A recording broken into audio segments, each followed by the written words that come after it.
On my son's wedding day, I woke up bald. My daughter-in-law had taken scissors to my head while I slept, just so I wouldn't look better than her own mother. What she didn't know was that I was quietly sitting on a $2 million inheritance. When I first opened my eyes that morning, the room still dim with early light, I thought I was in the middle of a strange dream. My hand instinctively went to my hair, expecting to feel the silver waves I had cared for all my life. Instead, my fingertips brushed against rough stubble. I stumbled to the mirror, and the sight nearly knocked the air from my lungs. At 67, I had never seen myself so exposed and vulnerable. Small clumps of hair still clung to my scalp, proof that someone had deliberately hacked it away while I slept. And I knew exactly who had done it. "Bellamy," I whispered, my voice trembling. The realization sent a cold shiver down my spine. I had been looking forward to this day for weeks, Marty's wedding day. I'd gone to the salon several times, touched up the highlights, styled it just right. It wasn't vanity, it was the first time in years I wanted to feel beautiful again. All of it was ruined in one mean-spirited act. With shaking hands, I grabbed my phone. "Marty, I need you to come here. Now." "Mom, it's 6 a.m, he muttered. "The wedding isn't until—" "Your wife cut my hair off!" My voice cracked under the weight of it. There was a pause, then a doubtful tone. "What are you talking about? Are you sure you didn't have some kind of episode?" "I am not having an episode," I snapped. "She came into my room last night and did this while I was asleep." About an hour later, Marty arrived, with Bellamy by his side. She walked in like she owned the place, her golden hair perfectly in place. "Oh my goodness. Pet!" she gasped, covering her mouth in mock shock. "What happened to your hair?" Her act was convincing enough to fool anyone who didn't know better. "You know exactly what happened," I told her firmly. She turned to Marty, eyes wide with false innocence. "I have no idea what she's talking about. She's accusing me of something terrible." Marty looked between us, clearly irritated. "Mom, this is crazy. Bellamy was with me at the hotel all night. She could have come here after you went to bed," I shot back. "And you know why? Because she didn't want me looking better than Winfred in the wedding photos." Bellamy gasped again, hand to her chest. "That's a horrible thing to say. I only mentioned Winfred was nervous about pictures. I was making small talk. I can't believe you'd twist my words."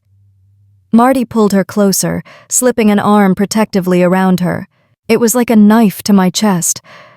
"Mom, you need to apologize right now."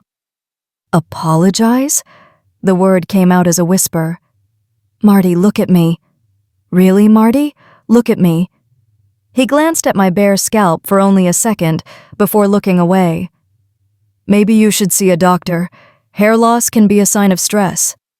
"It didn't fall out," I said sharply. "It was cut." "You're being paranoid, Mom.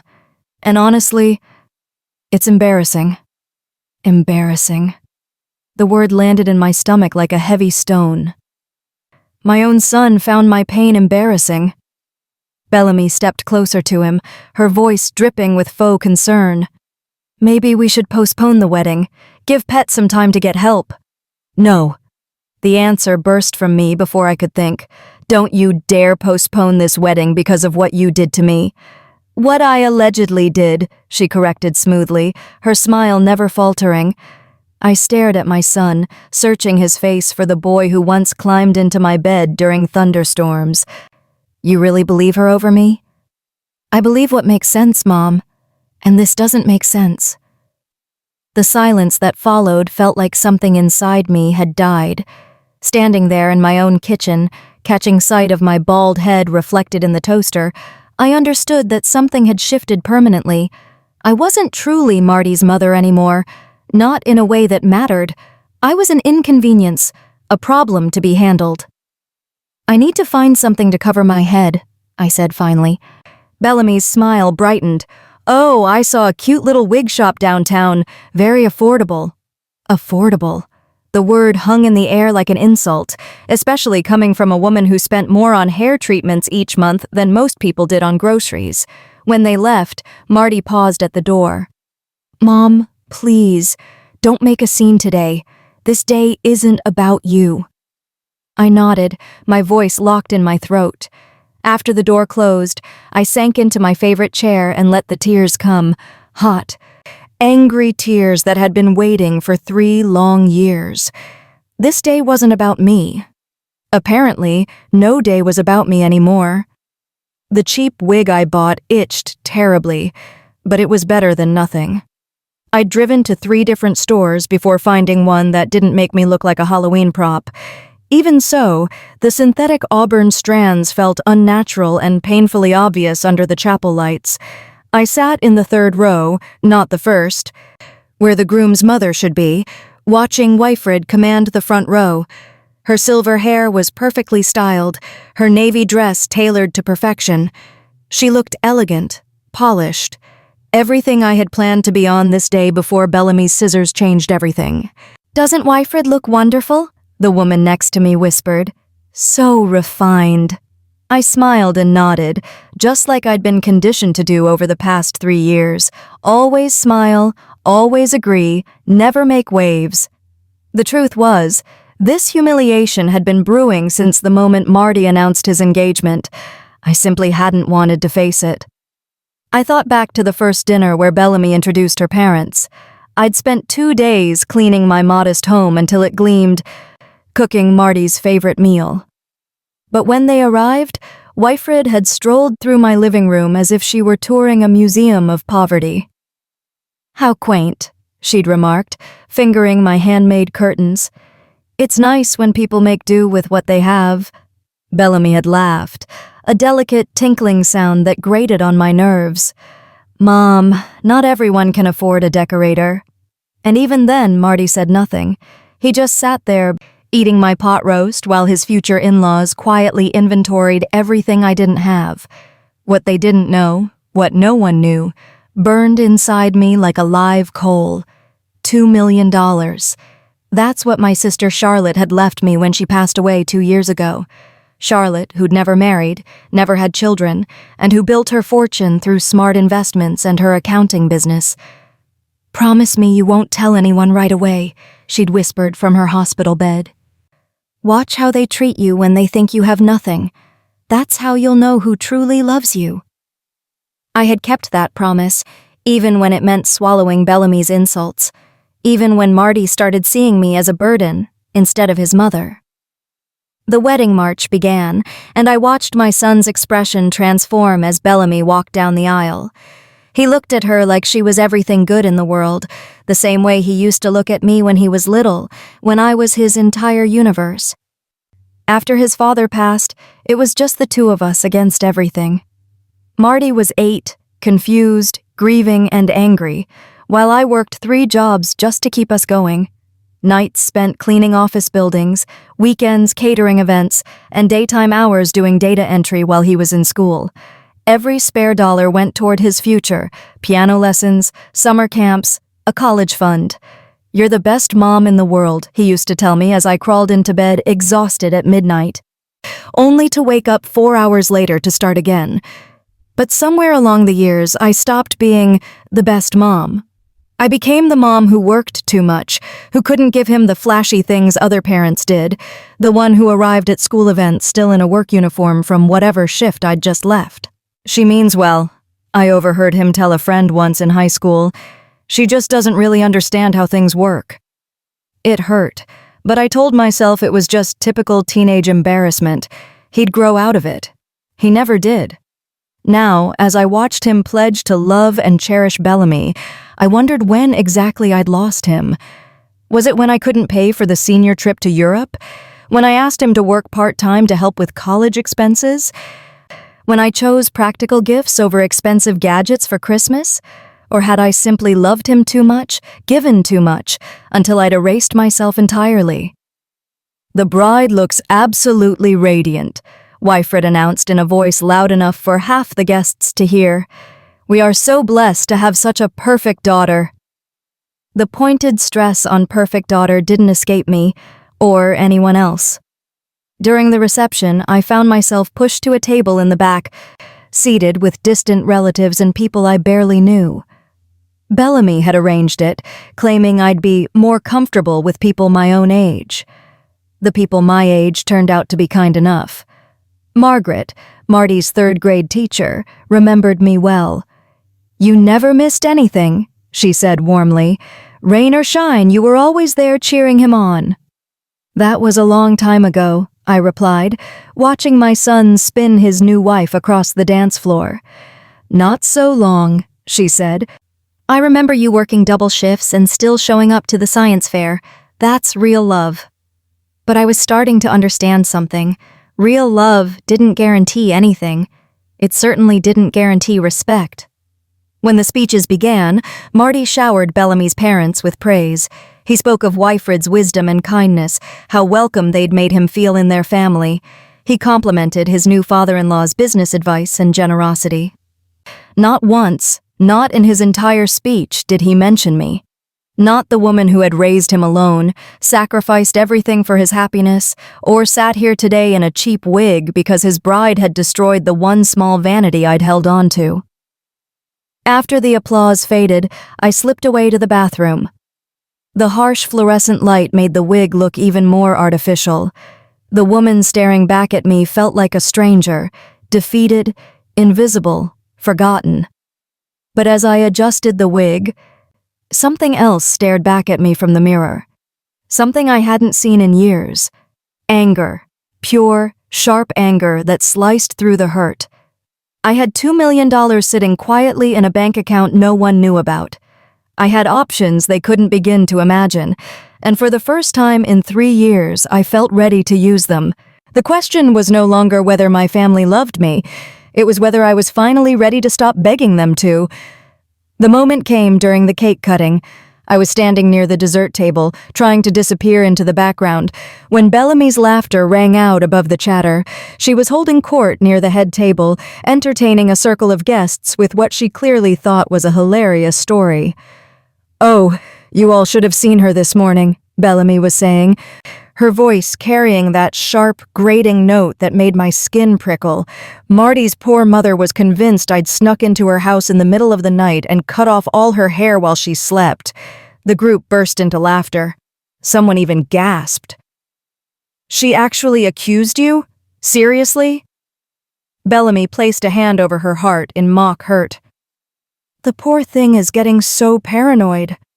We're really concerned about her mental state." I felt the blood drain from my face. She was doing it, standing there in front of wedding guests, painting me as a confused, unstable old woman.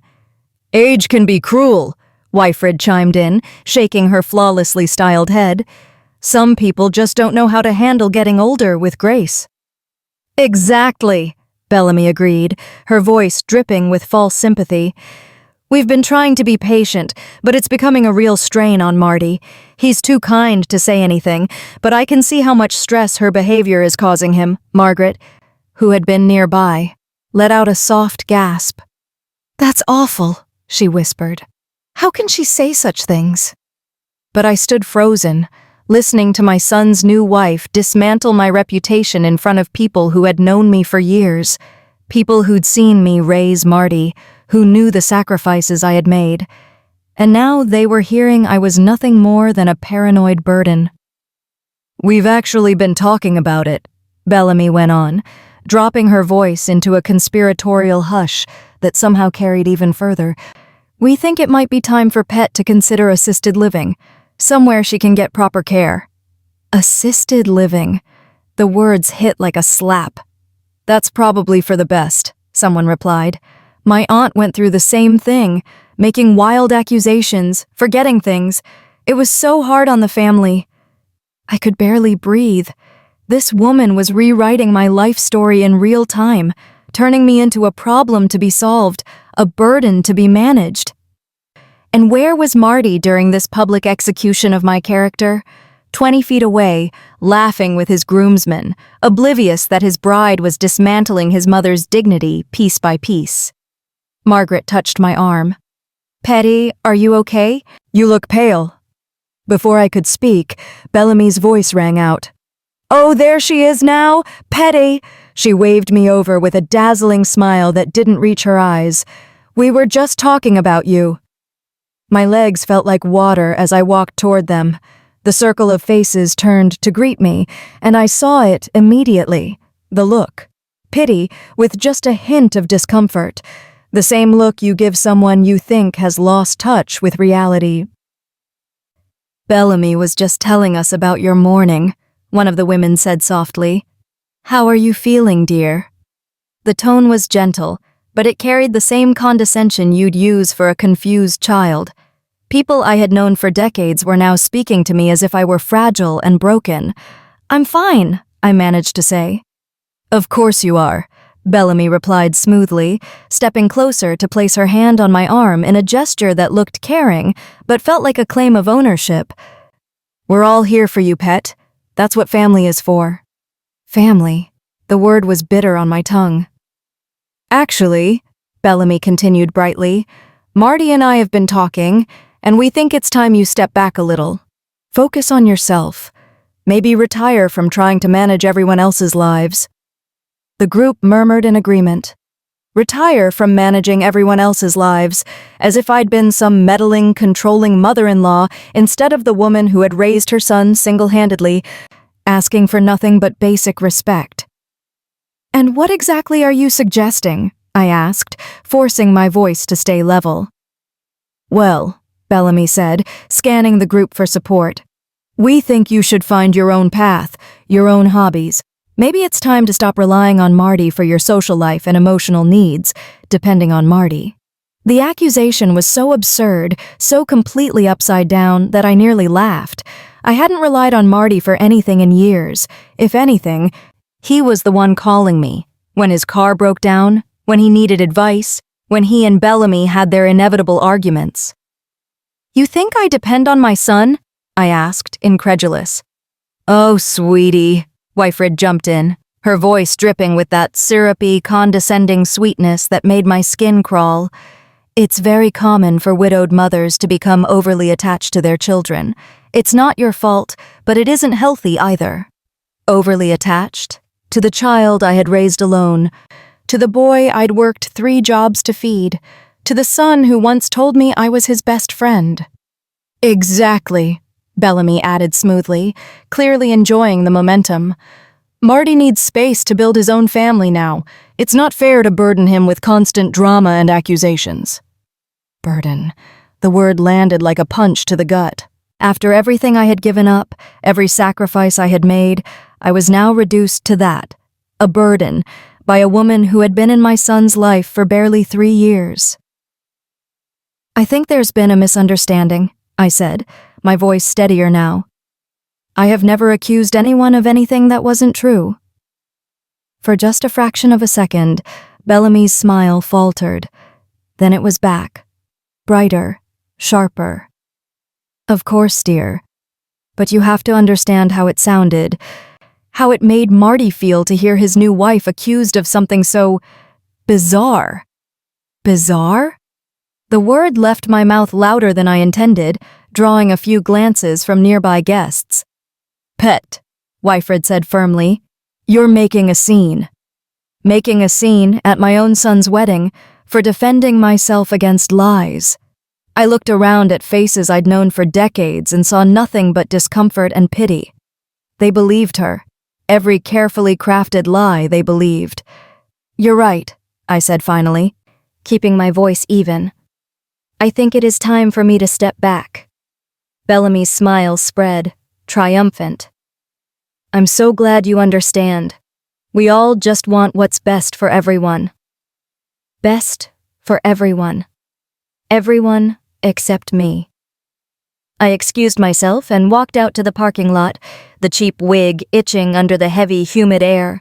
Behind me, the sounds of music and laughter floated through the evening, carrying on as if nothing had happened, as if I'd never been there at all. Sitting in my car, still wearing the wig that covered my humiliation, I made a decision. Bellamy was right about one thing. It was time for me to step back, just not in the way she thought. The following Monday, I was seated in the rich, leather-scented office of Robert Hartwell, my late sister Charlotte's attorney for 15 years. When I'd called, he'd made time for me immediately. "I need to make some changes to my will," I told him, sitting across from his mahogany desk in my best dress, not the mother of the groom outfit I'd so carefully chosen and barely worn. "Of course, Mrs. Patterson. What kind of changes?" I slid a manila folder across the desk. Inside were copies of everything: the original will naming Marty as sole beneficiary, bank statements showing the inheritance from Charlotte, and a new plan written in my careful handwriting. "I want to remove my son as beneficiary," I said evenly. Robert's eyebrows rose slightly, though his expression stayed professionally neutral. "That is certainly your right. May I ask why?" "Let's just say my family has made it clear they don't value me in their lives."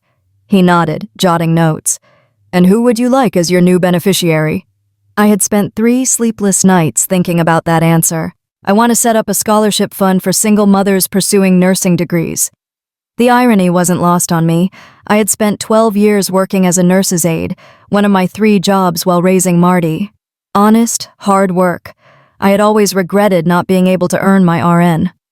"That's a wonderful legacy," Robert said. "We can absolutely arrange that. Any provisions for family members?" "None." He scribbled another note. "Mrs. Patterson, I have to ask, are you making this decision under any kind of duress? Is someone pressuring you?" I almost laughed. If anything, this was the first time in years I felt completely free of pressure. "No duress," I said. "Just clarity." The next task on my list was more difficult. I drove to Riverside Properties, the real estate office where Janet Morrison had been working for 2 decades. Janet had sold me my home when Marty was just 10, and I'd trusted her judgment ever since. "Pet," she greeted warmly when I walked in. "How was the wedding? I heard it was beautiful." "Beautiful," I repeated. "Yes, if you overlook the public humiliation and character assassination, it was lovely." Her smile froze for a fraction of a second before I continued. "Janet, I need to talk to you about selling my house." Her brows knit together. "Selling? But you love that house. You've put so much into it." I had loved it. For 15 years, nearly every free weekend was spent improving that little 2-bedroom place. The garden I'd nurtured, the kitchen I'd renovated 1 paycheck at a time, the living room where Marty did his homework while I worked through paperwork from my night shifts at the kitchen table. It had been my sanctuary. "I'm ready for a change," I told her simply. "Well, the market is good right now," she said cautiously. "Are you thinking about downsizing? There are some lovely senior communities. Actually, I'm thinking of moving out of state." Her eyes widened. "Out of state? Where?" "Oregon. My cousin lives in Portland. She's been asking me to visit for years." It was true. Rebecca, my mother's sister's daughter, had kept in touch through Christmas cards and the occasional phone call. When I phoned her yesterday, she'd been overjoyed. "You should come for an extended visit," she'd urged. "We've got a great community here, active seniors, book clubs, hiking groups." "You'd love it." "I might make it permanent," I'd told her. "Even better," she'd said. "The guest room is yours for as long as you need it." Janet was still staring at me. "Pet, this seems sudden. Are you sure you're not rushing this decision? Maybe talk to Marty first?" "Marty made it very clear at his wedding that he thinks I need to find my own path and stop depending on him," I said. "I'm simply taking his advice." Over the next 2 weeks, I worked quietly and methodically. Most of my furniture went to charity. I kept only the things with true sentimental value: my mother's china, Charlotte's jewelry, the photo albums from Marty's childhood. I didn't tell anyone. Not Marty, not my neighbors, not even my book club. I just went about it the same way I'd handled every crisis in my life, calmly, privately, and with precision. The hardest part was the storage unit. I rented a small space across town and filled it with boxes of Marty's childhood, report cards, art projects, the Mother's Day cards he'd made out of construction paper when he was little. One in particular read, in his uneven 6-year-old handwriting, "You're the best mom ever. I love you to the moon and back. I packed it all away carefully, just in case the day ever came when he wanted to remember who I once was to him. The phone calls started 2 weeks after the wedding. First, it was Marty checking in, his voice carrying that faint guilt I recognized. Probably Bellamy reminding him to keep tabs on his mother. "Hey, Mom. Just wanted to see how you're doing." "I'm fine, sweetheart. How's married life?" "Great. Great. Bellamy's amazing. We're really happy." "I'm glad. Doing anything fun? Getting out?" The subtext was clear. Was I following Bellamy's advice? Was I building my own life? "Actually, yes," I said. "I've been quite busy." "Oh, good. What kind of stuff?" "Just taking care of things I've been putting off." It wasn't a lie. I had been putting off living my own life for far too long. The second call came after my house hit the market. Apparently, Janet had mentioned it to someone because Marty's tone was sharp when he called. "Mom, what's this I hear about you selling the house? Janet Morrison called Bellamy and said you'd listed it." "I'm making some changes," I replied evenly. "What kind of changes? You didn't say anything about selling." "You're right," I said calmly. "I didn't mention it. I'm learning to make my own decisions without burdening you with the details." There was a pause. "Burdening me? Mom, what are you talking about?" "Bellamy made it quite clear at your wedding that I should stop depending on you and find my own path. I'm doing exactly that." "I think there's been a misunderstanding." "No misunderstanding," I cut in gently. I heard her loud and clear, and she was right. It's time for me to build my own life. But selling the house seems extreme. Where will you live? "I have options." Another, longer pause. "Mom, you're worrying me. This doesn't sound like you." He was right. It didn't sound like me. The old me would have asked for his permission, sought his approval, and made sure any changes fit neatly into his life. But the old me had also believed that love and sacrifice guaranteed respect. She'd been wrong about a lot of things. "I'm fine, Marty. Better than fine. I'm excited about this new chapter." "New chapter?" Mom said. "What aren't you telling me?" Everything, I thought. I wasn't telling him that his wife was a calculating, manipulative woman. I wasn't telling him his wedding had been the most humiliating day of my life. I wasn't telling him that I had enough money to disappear completely if I chose to. Out loud, I said, "I'm not telling you anything because you don't need to manage my life. Isn't that what you wanted?" The call ended with polite promises to talk soon. But I could hear the confusion in his voice. Good. Let him wonder. Let him start to question whether he'd ever truly known his mother. Because the truth was, I was only just starting to know myself. They showed up on a Thursday morning. 3 weeks after I'd listed the house, I was in the kitchen, carefully packing my mother's china into padded boxes, when I heard Marty's key turn in the front door. He still had one, of course. I'd given it to him at 16, and it had never crossed my mind to ask for it back, not even after he'd made it clear that I was no longer a priority in his life. "Mom," he called. "We need to talk." My stomach tightened at the sound of Bellamy's voice drifting through the hallway. "Petty, where are you?" I dried my hands on a dish towel and stepped into the living room. They stood among my neatly packed boxes like invaders surveying conquered land. Bellamy, flawless as always, wore a cream sweater that probably cost more than my monthly groceries, designer jeans, and those absurdly expensive boots she paraded on social media. "Hello, Marty." "Bellamy." I kept my voice even. "What brings you by?" "What brings us by?"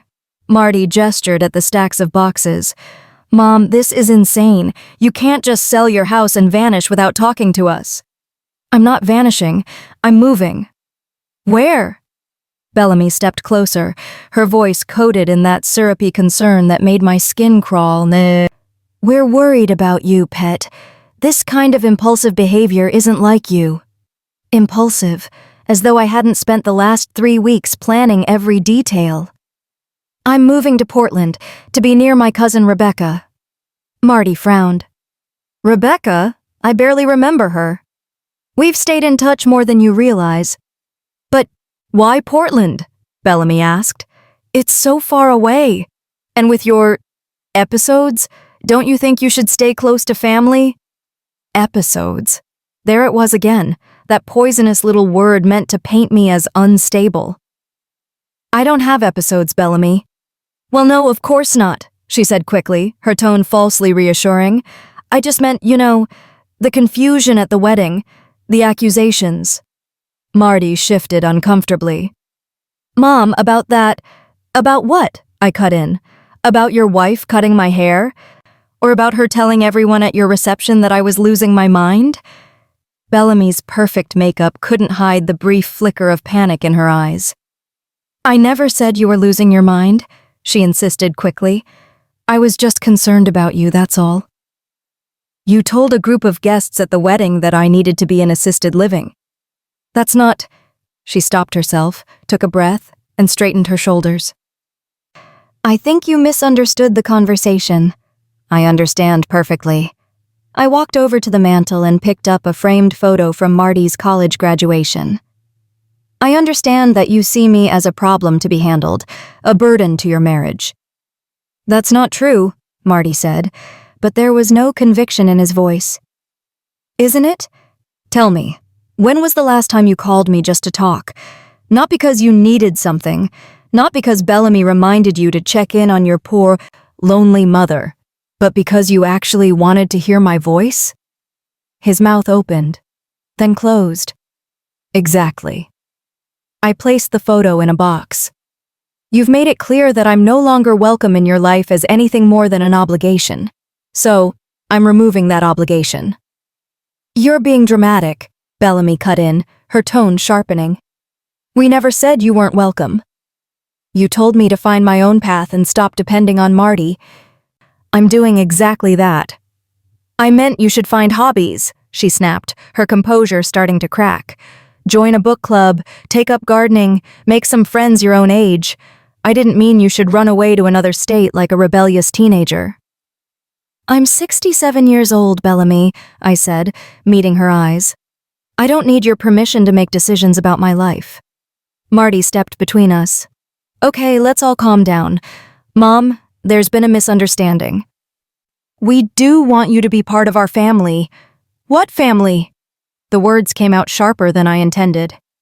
The family that seats me in the back row at your wedding? The family that leaves me out of the groom's speech? The family that thinks I'm so unstable, I'd cut my own hair and then blame someone else for it? I never said you cut your own hair, Marty murmured weakly. You didn't have to say it. You believed her without question. You took her side without even considering that your mother might be telling the truth. Bellamy folded her arms.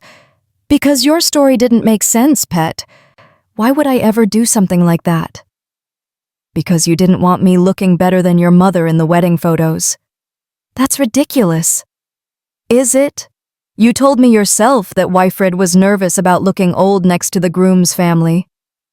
I was making conversation. No, I said quietly. You were gathering ammunition, learning exactly what insecurities to exploit. The silence that followed was suffocating.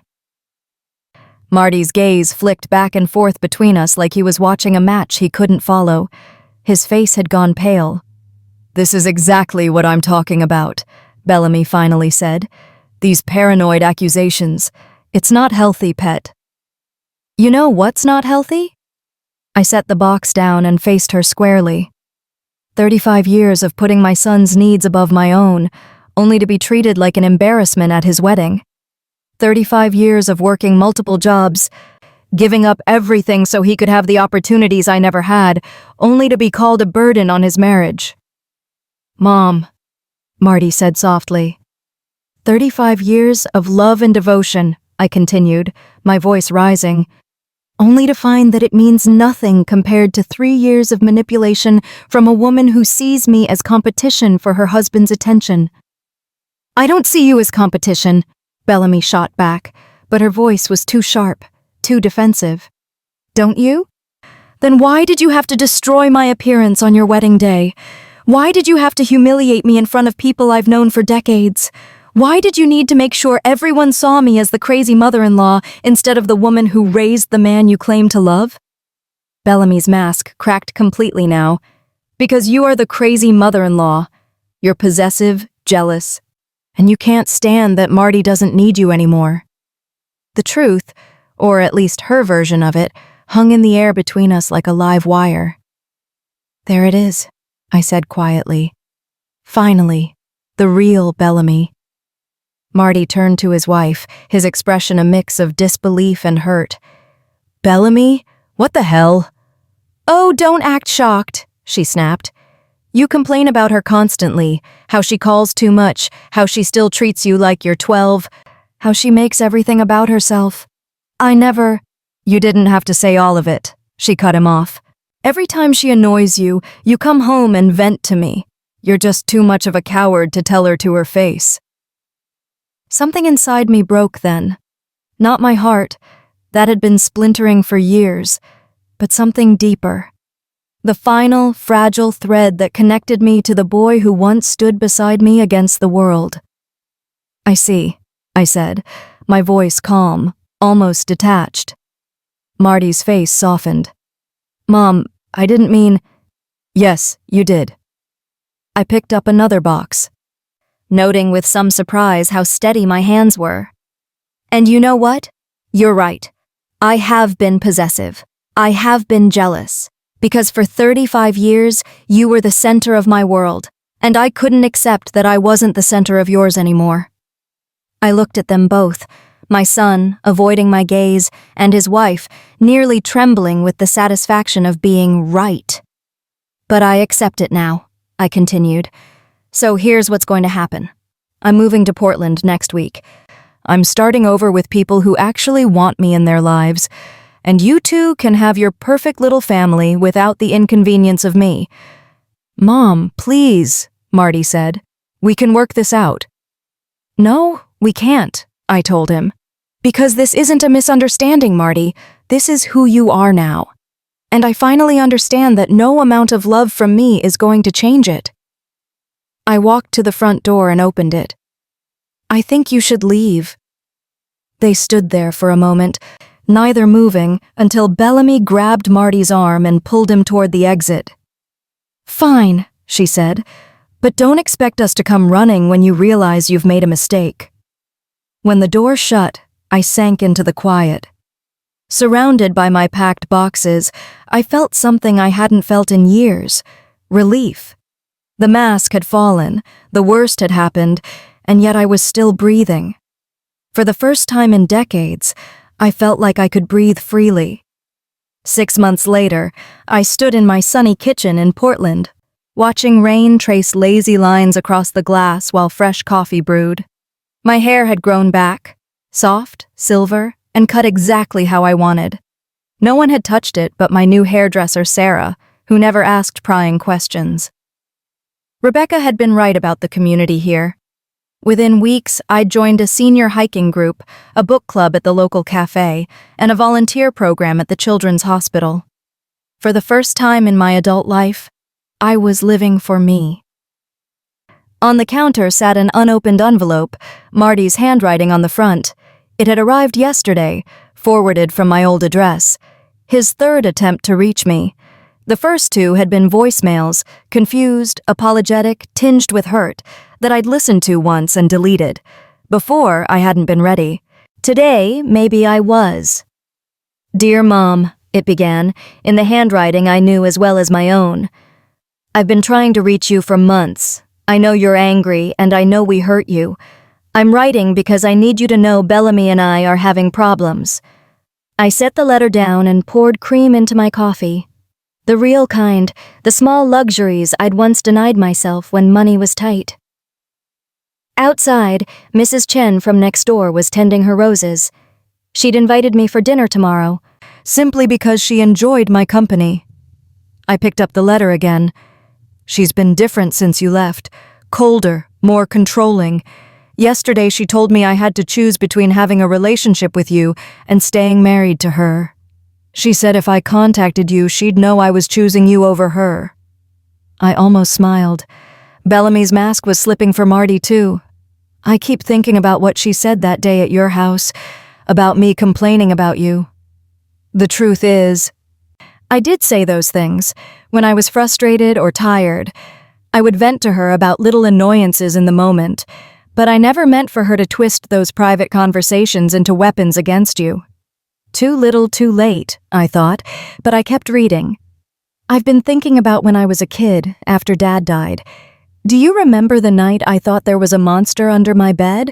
You didn't just tell me it wasn't real. You grabbed a flashlight, and we searched the entire room together.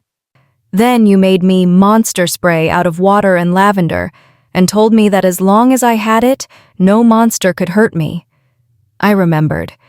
He'd been 8 years old, trying so hard to be brave while we checked every shadow. I realized something, Mom. You were my monster spray for 18 years. Every time life felt scary or unfair, you made it safe again. And instead of being grateful, I resented you for it. I thought it made me weak, that I needed protecting. I didn't understand it meant I was loved. The words blurred as tears filled my eyes, but I kept going. Bellamy never had that. Her parents were cold and distant. She couldn't understand what we had, so she saw it as something unhealthy, and I was stupid enough to believe her. I moved to my favorite chair in the living room, a soft blue recliner I'd bought simply because I liked it, not because it matched anything else.